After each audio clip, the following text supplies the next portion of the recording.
Então, assim, qualquer pessoa, e eu acho que a estratégia do governo Lula é colocar o flagelo nas costas da classe média, né? É colocar assim, olha, eu já perdi completamente os votos da classe média, então o que eu puder saquear, espoliar institucionalmente a classe média, passar a mão no bolso da classe média com o máximo de imposto possível, eu vou fazer para promover medidas populistas para um eleitorado mais pobre, em que o Lula tem perdido popularidade, mas ainda tem a esperança de recuperar. Com a classe média, Lula entendeu que na maioria dos casos não vai ter o seu apoio. Então, a concentração na tributação tá na classe média que, vamos supor, tem um sujeito que se preparou para fazer uma graduação, um mestrado, um doutorado fora e aí manda, né, dinheiro para fora, para contas correntes internacionais, compra moeda estrangeira para passar um período estudando ou para passar um período trabalhando, para fazer um intercâmbio, coisas que a classe média faz, cada vez menos por causa da corrosão do poder de compra, mas é aí que o Lula e o Haddad querem pegar.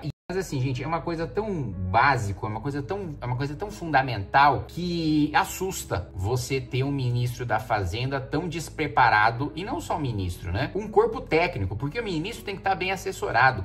O ministro não precisa ser um especialista no tema. O ministro precisa ser um bom comunicador, um bom articulador político, ter uma visão geral sobre aquele assunto e estar cercado de técnicos que compreendem profundamente aquele assunto. Porque a função do ministro é fazer com que aquelas propostas técnicas tenham viabilidade política no Congresso Nacional e no governo e comunicar essas medidas para a população. Fernando Haddad não conhece o elementar e se cerca de pessoas, né, como dizia o Roberto Campos, que os economistas da Unicamp iriam destruir o país, se cerca ali dos economistas da Unicamp, que não necessariamente são formados na Unicamp, né? Quando o Roberto Campos fala, ele está falando de uma categoria de pensamento ali, a lá Guido Mantega e Dilma Rousseff, posteriormente, né? Mas à época o Roberto Campos estava falando dos seus colegas constituintes, que tem essa completa irracionalidade de achar que consegue receita de tudo quanto é lugar, né? Que aumenta imposto sem ter nenhum impacto real na economia. E assim, foi uma coisa tão primária, mas tão absurda, que imagina, o governo trabalha numa proposta, trabalha numa mudança de alíquota durante meses, apresenta essa mudança, percebe imediatamente que deu ruim e já revoga no mesmo dia. É assim, é muito primário, muito básico, é um negócio assim assustador.